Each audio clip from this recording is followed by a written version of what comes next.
Well, my name is Ruth, and I'm actually here to tell you the first part of my story today.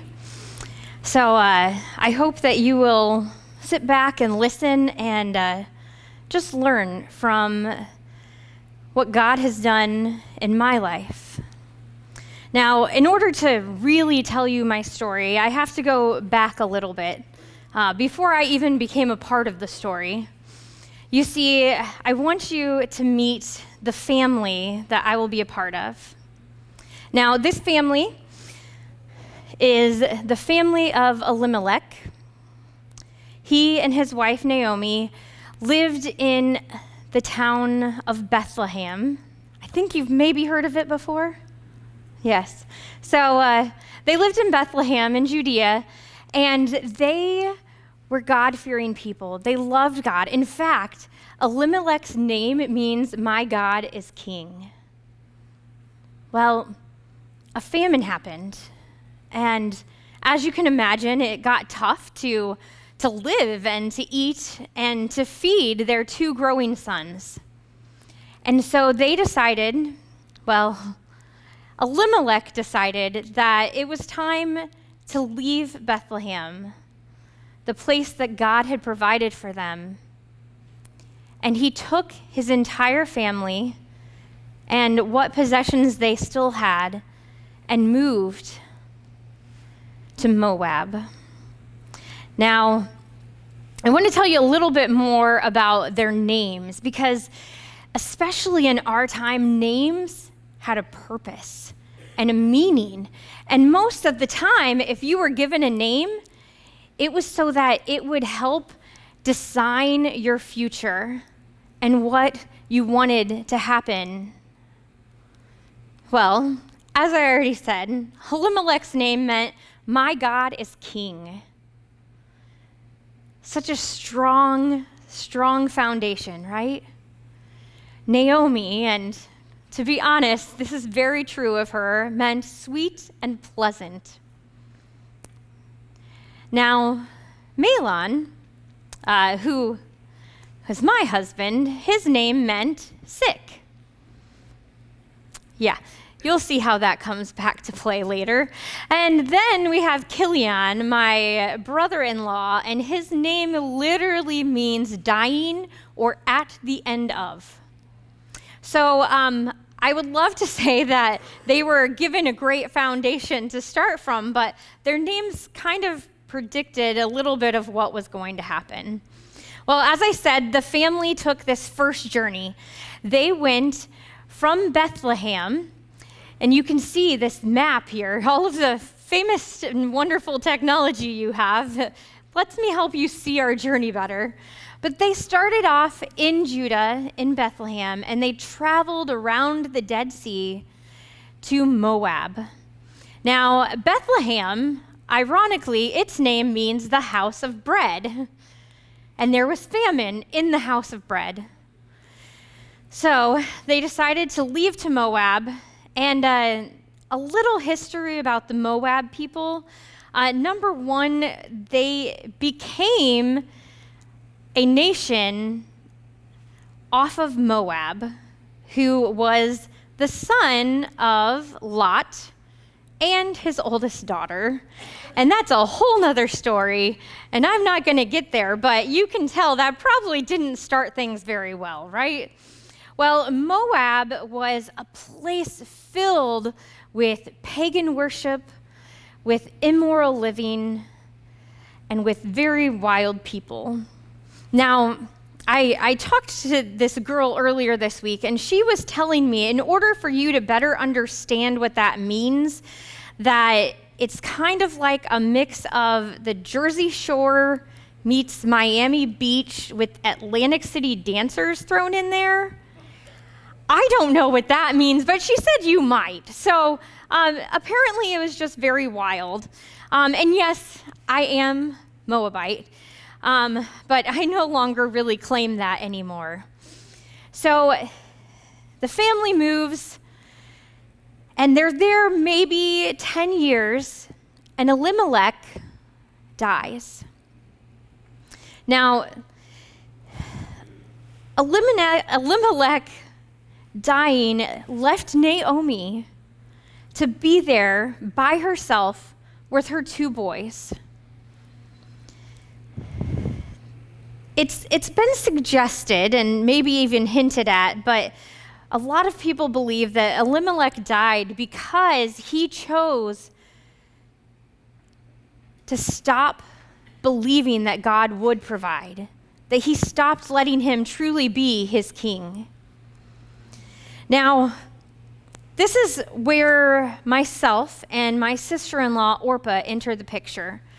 So after Elimelech dies, the boys, or Mahlon and Chilion, meet us, 2 Moabite women, and they marry us, take us as their wives. Now, we could talk about all of the biblical backing that says this was not supposed to happen. You were not to marry an Ammonite or a Moabite, and yet they have. And perhaps maybe that's part of what led to their own demise. First, it was Chilion. I mean, his name does mean dying, right? He got ill, and he passed away. And unfortunately, before he died, he and Orpah were not able to have any children. Neither were I and Mahlon. And within these next 10 years that we were there, not only did Chilion die, but so did Mahlon. Our life was full of death. Had we not gained things, but we had lost them. And now we're left. Naomi, in her own immense grief, trying to comfort us. But what were we to do? What was really next for us? Well, you see, Naomi got word that the famine had lifted. God had been king and had continued to be king for those in Bethlehem and Judea. And because of this, she decided that after a proper amount of time of mourning, that she would go home. You see, it had to have been several months of tears and anguish. She ate very little, although we tried to feed her. And she decided she was going to take this journey, weak, brokenhearted. Now, we started the journey, and she tried numerous times to tell us, just stay, go back to your families. If you do, God will provide for you. He will give you husbands and allow you to continue on as families. We thought about it. How could I leave her? She had done so much for me. She had loved me. She had encouraged me in such a time of grief. And above all, she had taught me about this God that she had served and loved. And I loved him too now. And so we started this journey, and as time would go, she tried yet again to encourage us to leave. She said, "What do I have for you? I have no husband. I have no sons. I have nothing. Even if God sees fit to provide me a new husband, are you going to wait in my old age for me to have children and them to grow so that you can continue on this family name. So this time, Orpah made a different decision. You see, her name means back of neck. And that's exactly what we saw of her as she left us for the last time. Now, I still couldn't leave her. You see, my name means loyal and friend. And it was all I knew. You know, even before we left, my own family tried to get me to leave Naomi. They said, think of all we can provide for you. Everything we can give you. But I knew it wasn't the right decision because I knew that this new God wanted me to be loyal and to follow Naomi wherever she went. So as she was begging me, I just told her, I was like, please do not ask me to leave you. Where you go, I will go. And where you stay, I will stay there also. Your people will be my people, and your God will be my God. So we continued this journey. We did not have it easy, as you can imagine, because here we are, two women who are widows.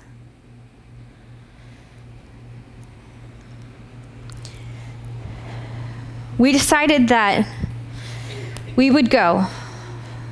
We had a long road ahead of us. Now, if you're reading the passage that was written about this time, it's summarized in half of a verse. It says, so the two women went on until they came to Bethlehem. It makes it sound so easy. Like it was a quick little jaunt, and we've made it. However, our journey was closer to 60 miles, and in fact, some places even said it was even close to 75 miles that we would journey by foot. Now, it can take 7 to 10 days, but it definitely took us a while. You see, as I said, Naomi was already weak, so she couldn't travel very far. Many days we would travel up until the sun got super hot and bright in the day, and we'd find a place to rest. And then when it started to go down, we would begin our journey again. Many times she took naps and she rested, and I would try to find food for us, something to keep us nourished along the way. But it was a dry, dusty, and dangerous terrain that we had ahead of us. So I just want you to see some of these places that we went. We started in Moab, which, if you've heard, there's a place called the Moab Desert, and there's so many dry and dusty areas here. We began walking, and at night we would stop, and I would see the mountains ahead of us. In fact, we got to rest one night and view the mountain in which Moses had climbed up. And it's where God let him take his last breath, so he could see where the people were going. And it's where he was buried. And at night we would stop and we'd see all these places that I'd only heard about. But Naomi would tell me the stories. How God had provided for his people, even though they had wandered in these same deserts for 40 years. Well, then we got to this mountain and we could see out all these different ways, but we still had much of a journey to go. You know, there were no street lights, as you guys call them, in our day. And there were definitely not any paved roads. No rest stops or places that were just guaranteed, hey, if I stop here, I can get food and drink. So we did what we could to find food. I had things that I had brought with us that I could sell at little markets and places along the way, just to provide some rice cakes or just something. We could fill our water jugs.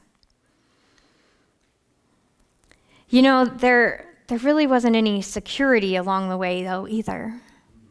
Now, if we could, we may find a caravan that was traveling the same way and join up with them, but you see, like I said, Naomi was weak, and we could only go so far with them.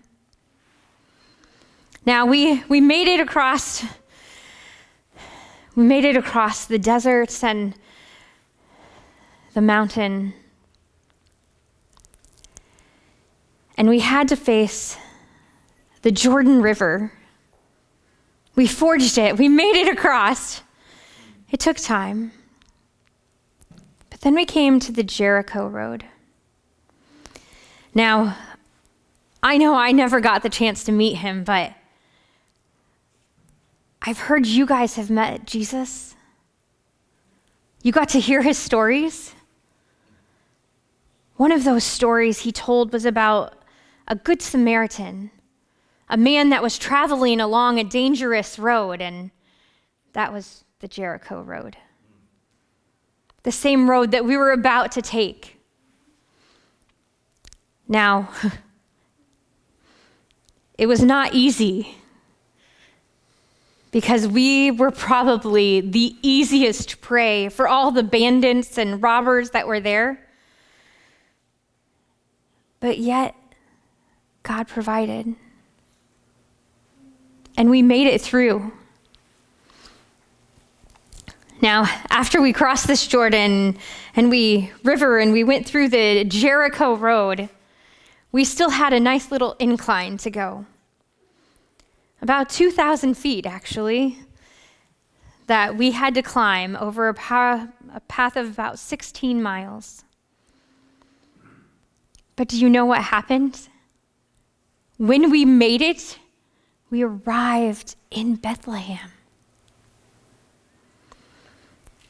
Now, I'd like to say that that's where the hard part of our story ended. But you see, now we've come back to this place that Naomi had left nearly 20 years before. She was so worried that no one would even recognize her, or would they even talk to her? I mean, she had been living in Moab, of all places. Well, we arrived, and there were people that recognized her and came, and they were like, "Is this Naomi?" But you see, Naomi's heart wasn't the same as it was when she left Bethlehem. She said, "Don't call me Naomi." She said, "Call me Mara, for I am bitter."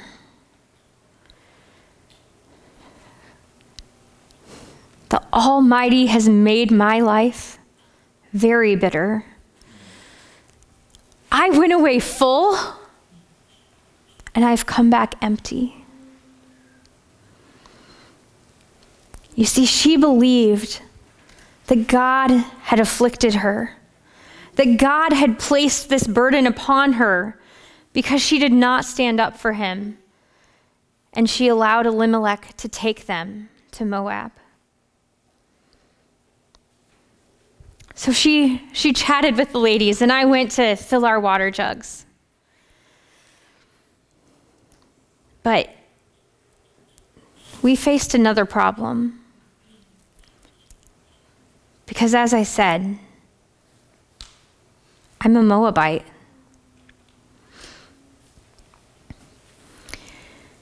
There's a scripture passage in the book of the law that says, "No Ammonite or Moabite or any of their descendants may enter the assembly of the Lord, not even to the 10th generation."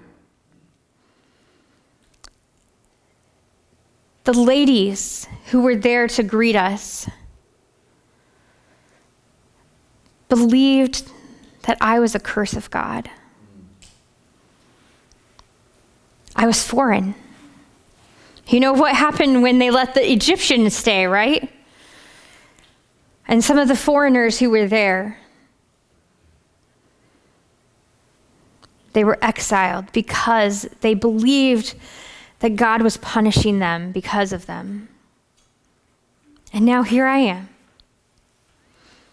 a foreigner.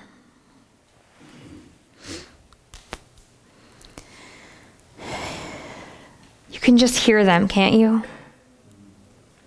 Send that foreigner back where she belongs. You shouldn't have even brought her here.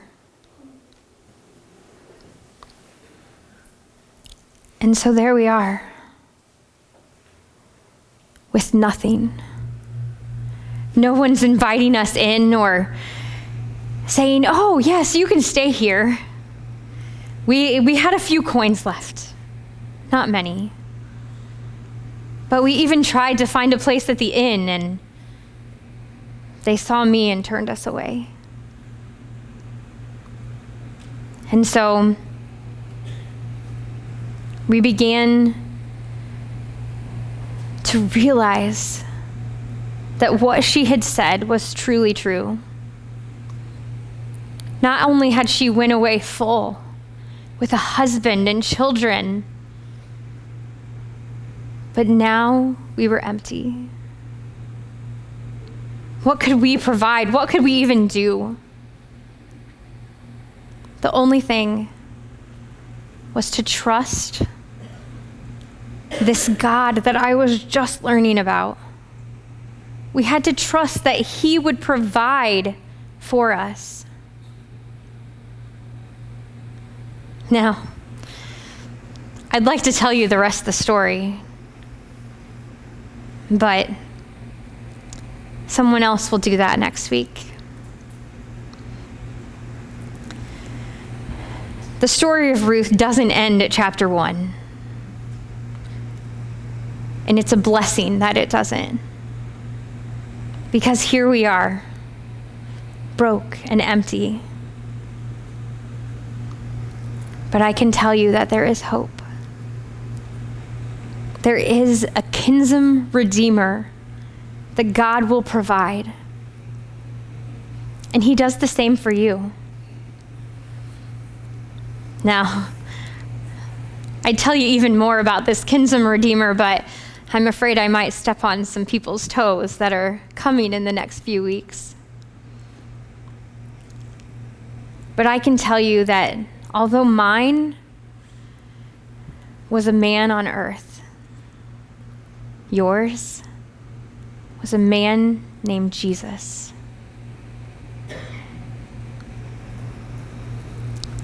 I ask you to bow your heads and pray with me.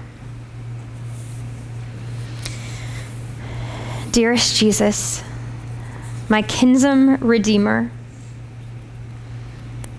thank you that I can take refuge under your wings.